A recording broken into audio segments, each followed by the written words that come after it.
udah buka puasa, tadi beres live, terus tadi udah ada beberapa masukan dari teman-teman. Ih, belum represent biar kayak youtuber.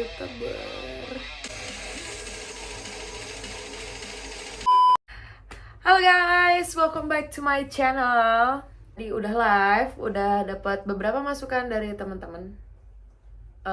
Waktu aku live, ini ada 3, udah aku iniin, udah aku tulis. Pertama, mungkin aku bakal bahas soal tato. Ini aja random thought, pemikiran random. Ya bahas secara santai aja ini mah gitu, jangan dibawa pusing. Tato aku, terus mungkin perspektif aku mengenai tato gimana. Yang kedua, bahas tips waktu mau manggung, prepare waktu manggung sama outfitan waktu manggung. Yang ketiga, musik keras sendiri itu bisa meredakan stres apa enggak. Yang keempat, masuk ke bagian trust issue and social life, atau biasanya karena patah hati dari toxic relationship. Disclaimer buat teman-teman yang nonton ini aku share ke kalian beberapa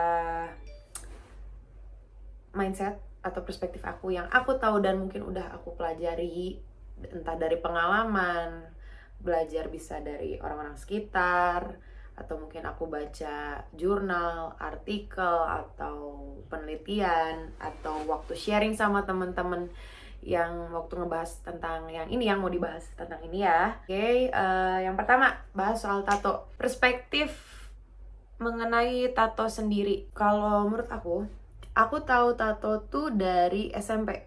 Ngerti tato, piercing, bukan ngerti, lebih ke tahu ya.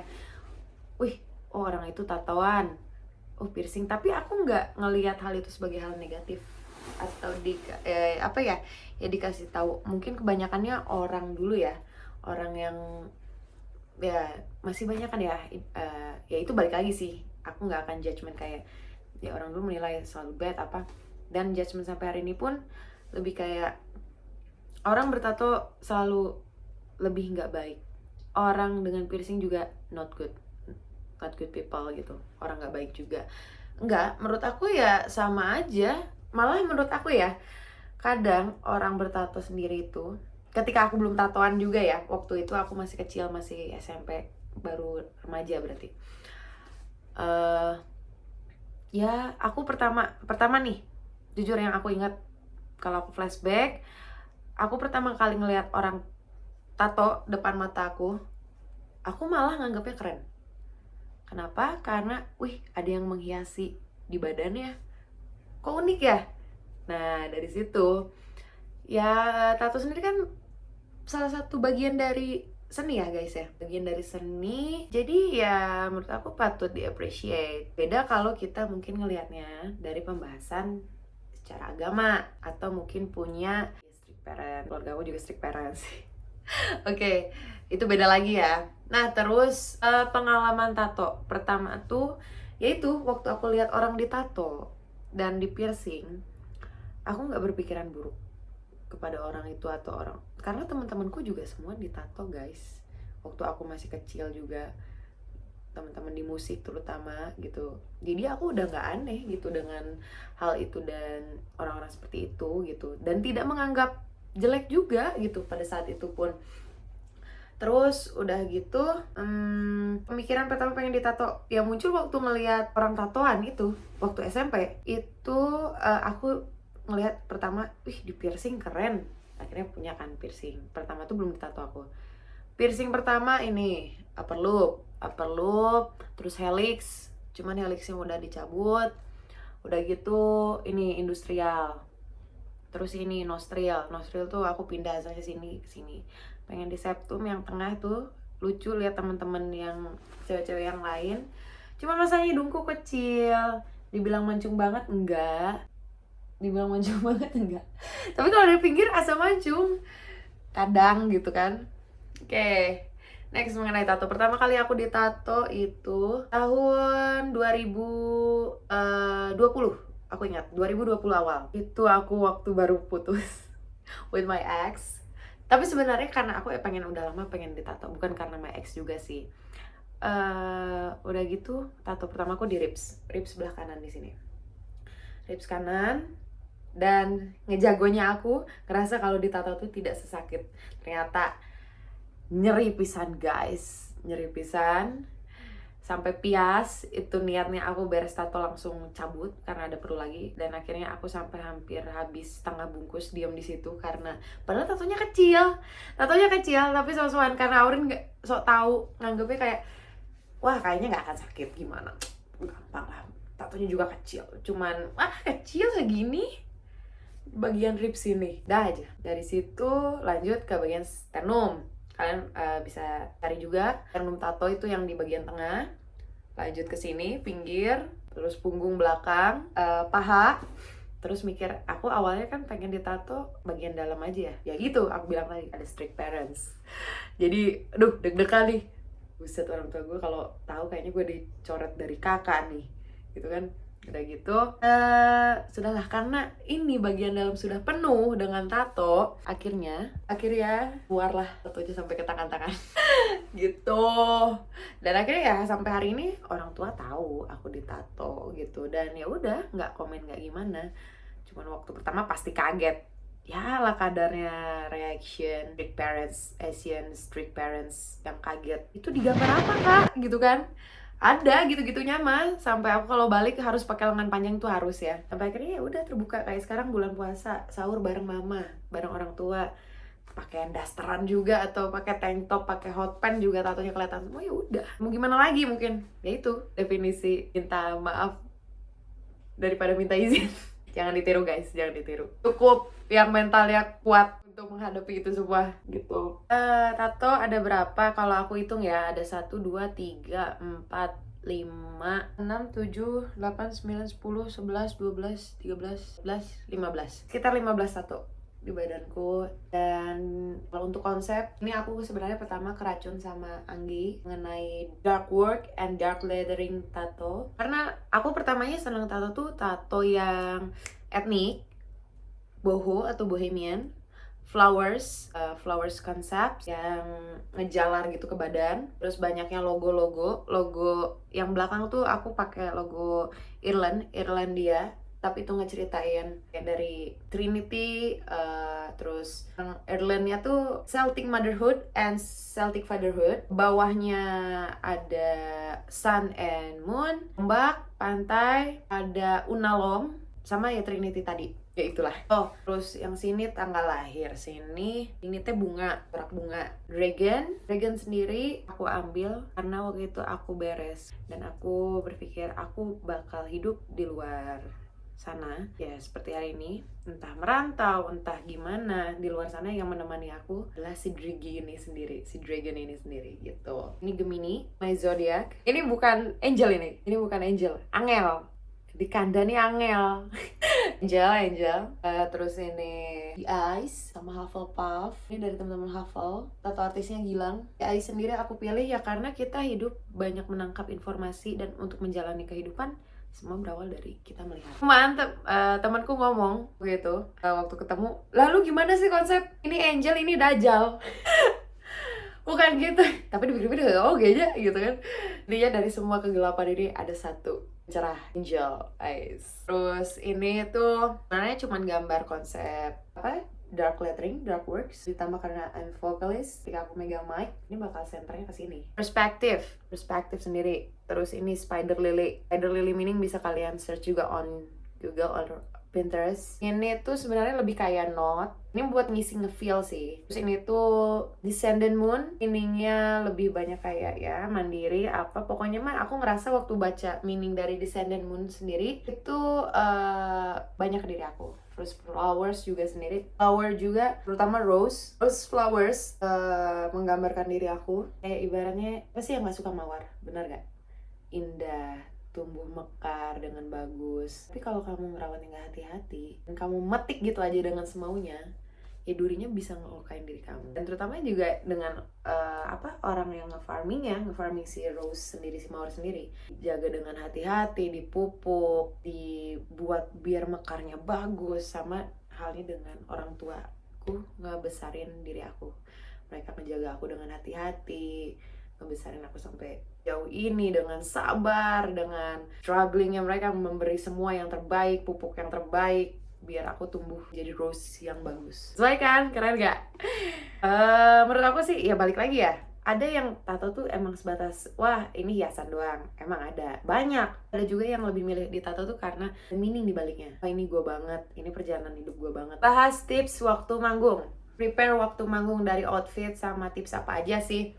Oke, yang pertama tuh secara physically kalian harus oke. Secara physically seorang musician nggak cuman atlet doang. Ketika kalian mau performance depan orang, kalian harus tubuh juga dan stamina dan mentally harus sehat juga, harus fit. Pertama vokalis harus cukup tidur, udah jelas. Kenapa? Karena apalagi vokalis, kalau gitaris, drummer, basis kebanyakan mereka menginikannya pada alat. Tapi kalau vokalis, alatnya di sini kan, buatan God. Otomatis cukup tidur, minum juga harus cukup. Kalau bisa harus rajin olahraga biar si pernafasannya juga waktu ngolah vokal juga mantep gitu kan.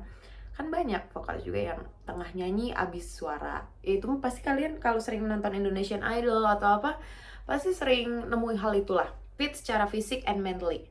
Mentally juga kalian harus siap karena kalian bakal tunjukkan performance kalian depan banyak orang. Jadi secara mental kalian harus siap. Karena banyak yang mungkin secara musikalitas bagus, tapi kadang secara mentally mereka tidak siap untuk diberi panggung yang lebih besar atau performing di panggung yang lebih gede, acara yang lebih gede. Itu banyak banget guys. Jadi harus mempreparekan diri. Gak cuman dari segi materi atau musikalitas atau karyanya yang oke, tapi secara personal, individunya sendiri, seorang musician tuh harus siap secara mental gitu. Nextnya outfitan buat manggung. Beberapa ada eye catching sama outfitan aku yang biasanya mungkin vokalis metal wearing all black outfit. Di all black sendiri ini udah dari pertama musik metal ada dari dulu sampai hari ini. Tapi musisi lain bisa menggunakan outfit yang warna-warni. Why not gitu? Lagi itu outfit kamu menggambarkan diri kamu dan kamu confidence.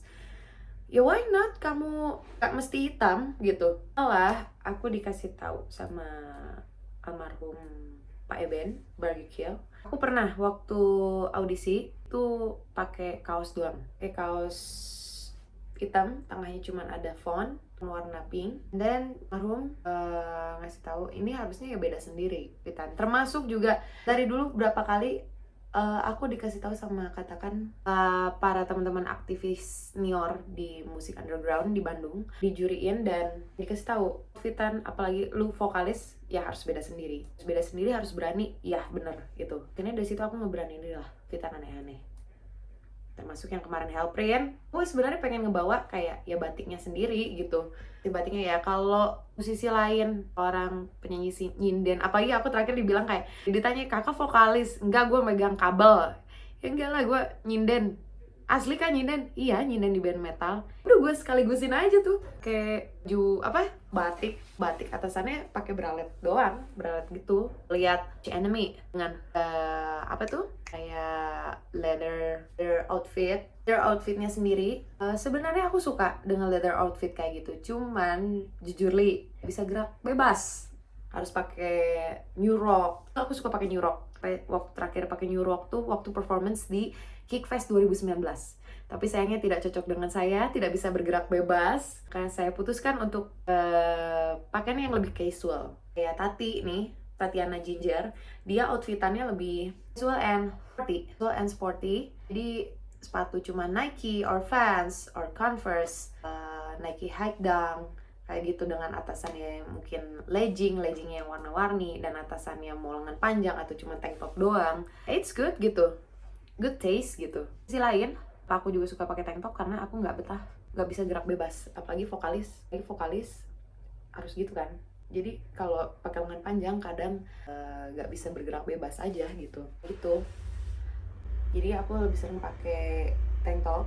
Satu biar gampang gerak, kedua haredang pisan gitu guys. Oke. Mengenai outfit paling itu sih, aku nggak panjang lebar atau bahas tentang tips manggung mengenai waktu mau preparing live performing, dan itu bisa balik lagi ke kalian ya. gimana-gimananya. Sebenarnya bisa ngebahas banyak lainnya gitu. Ini cuman sepintas my random thought, aku rangkum di sini di random thought part 1 ini. Oke, for the next, ada yang pengen dibahas mengenai musik keras bisa meredakan stres apa enggak? Bisa banget. Jadi aku pernah baca di salah satu penelitian, Power of Music. Musiknya bisa apapun ya. Mau kamu dengerin jazz, reggae, apapun. Kalau kamu ngerasa itu ngebangkitin suasana hati atau ngebuat nge-upin mood, it's good for you. Hanya the reason why I never listen to slow music or slow tempo itu karena ketika aku mendengar lagu dengan tempo yang lambat, lagu-lagu sedih, itu merecall kegalauan di hidup aku sepanjang hidup aku, apapun itu ya, nggak cuma percintaan, apapun yang pernah ya dealing with a failures gitu, bisa apapun gitu. Di situ aku jarang banget dengerin lagu-lagu galau, aku nggak mau. Lebih kayak ya ada lagu-lagu yang bikin semangat, kenapa nggak dengerin itu gitu, buat semangat activity, buat brainstorming, buat karya, apalagi di musik ini sendiri gitu guys. Ya, secara nggak langsung emang musik tuh, mau musik apapun sampai musik keras ya, musik keras sendiri kan in labeling metal, hardcore, punk, musik-musik atau dengan tempo yang cepat lah gitu, kita ngeredain stres bisa. Tapi kalau liriknya kalian nggak bisa nih marah-marah ke orangnya atau ke mantan, ke siapapun, ke guru, dosen, apa, kesel, pengen marah-marah tapi nggak bisa ngeluapin, katarsisnya bisa dengerin musik. Aku pun begitu, aku kalau marah nggak pernah marah sih lebih tepatnya, tapi lebih ya kan aku nyadar aku orangnya nggak pernah marah, jarang banget marah, nggak bisa ngeluapin gitu aja kayak orang lain meledak gitu aja. Jadi akhirnya aku luapin tarsis aku ke musik, dengerin musik-musiknya. Ini lagu aku banget, ketika dengerin Slipknot dengan tempo ini dengan full volume, itu ngeredain emosi aku gitu. Kayak gitu, kalian juga bisa gunain itu guys, daripada nyakitin diri sendiri, self harming, suicide is jangan kayak gitulah. Udah dengerin musik aja, musik tuh best treatment loh. Bentar deh, dalam keadaan apapun musik tuh nemenin, dimanapun, kapanpun keadaan, lagi senang, sedih, lagi di jalan, mau tidur, bangun tidur, lagi kerja, lagi nggak punya uang, lagi di kamar, lagi di kamar siapa atau di mana, best treatments adalah music, tetap pokoknya mah. Terus terakhir pengen dibahas, temanku nih nanya trust issue, terutama in social life, mengenai dari patah hati. Oke, trust issue-nya sendiri, ya aku bakal cari pengertiannya ya. Arti meaning of trust issue. Anakku. Apa itu trust issue? Issue sendiri adalah permasalahan terkait dengan kepercayaan. Permasalahan ini bisa terkait dengan kepercayaan yang muncul dari pengalaman sebelumnya atau masa lalu dan interaksi yang dilakukan di sebelumnya. Jadi, trust issue sendiri muncul bisa dari pengalaman hidup. Biasanya kalau di usia aku atau banyak yang curhat ke aku itu basically on how family treat her or treat him, keluarganya dulu gimana nge-treat dianya. Yang kedua, saat pengalaman waktu tumbuh dewasa, mereka ketemu pasangan yang tidak sesuai atau toxic. Termasuk, jujur li, aku sendiri punya trust issue sebenarnya. Trust issue di social life ada, di percintaan juga ada. Tapi balik lagi gimana cara kita nyikapinya ya. Isu sendiri muncul ketika ada pengalaman-pengalaman tertentu. Contohnya, waktu kecil, waktu usia anak-anak, tua kalian dulu sering ngomong, iya nanti dibeliin ya kalau kamu bisa sain ini, atau puasanya lancar ini, nanti dibeliin ya, nanti minggu depan dibeliin mainan yang ini. Tahu-tahu nggak dibeliin, tahu-tahu orang tua nggak jadi ngajak kemana, nggak ngenepatin janjinya. Dari situ kita semua bisa muncul trust issue, karena itu sebenarnya muncul di tahap perkembangan setiap orang, dan ketika itu dilakuin sama orang tua kita, itu bakal ketanam di diri kita. Kita jadi trust issue ke lingkungan sekitar, mau ke teman, ke pacar apalagi gitu, munculnya dari situ. Dan yang lebih spesifiknya lagi sebenarnya, ambil case-nya dalam percintaan. Berapa kali dibohongin, berapa kali diselingkuhin, dan bertahun-tahun. Oke, nggak physical abuse, nggak secara fisik, tapi mentally kena. Pasangan berbohong berkali-kali, udah dipercaya berkali-kali, masih dimaafin. Bego juga sih, udah dimaafin, udah tahu salah tapi masih aja dimaafin gitu ya, udah tahu not good gitu. Jadi trust issue bisa sebenarnya paling mendasar dan rentan bisa muncul ketika kita kecil. Yang tadi case di percintaan, dibohongin oleh pasangan berapa kali, atau rekan kerja. Tapi ya trust issue bisa berawal dari situ, sedikitnya mengenai itu, dari percintaan, keluarga, dan di hal kerja.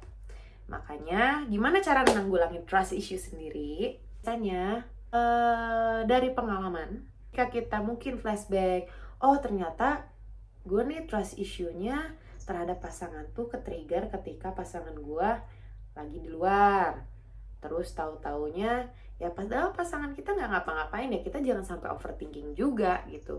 Makanya pentingnya saling mengenal satu sama lain, terus belajar dari pengalaman, jangan sampai jatuh ke lubang yang sama. Kita harus cari tahu nih cara nanggulangin trust issue kita, triggernya apa, kita minimalisir. Dari pertama, ya misal kalau kalian trust issue-nya sama teman sendiri, kayaknya gue nggak klop deh sama dia, kelihatannya dia mau licik apa.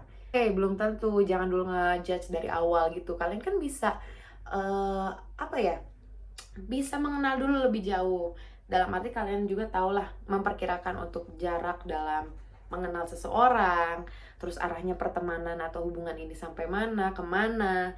Kalian harus tanggulangin atau batasin dari awal. Kalian yang bisa ngukurnya sendiri itu mah ya. Percintaan, kalau di hubungan kayaknya aku bakal kasih saran, ya ada kalanya kalian harus mengenal satu sama lain, itu penting, ya itu bener. Nah itu, harus mengenal satu sama lain. Kenal satu sama lain, itu penting banget. Kenapa? Anakku nggak bisa diem.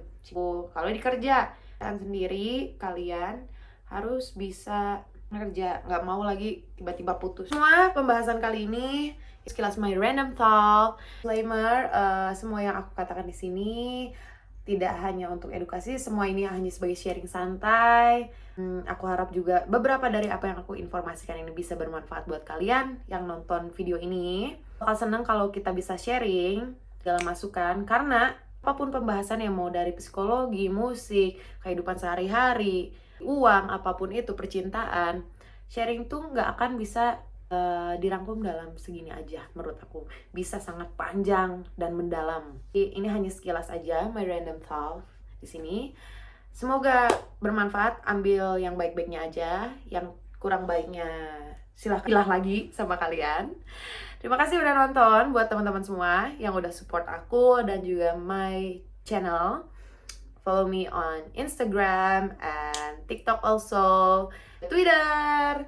Udah main ke video dan channelku. See you in the next video. Bye bye guys.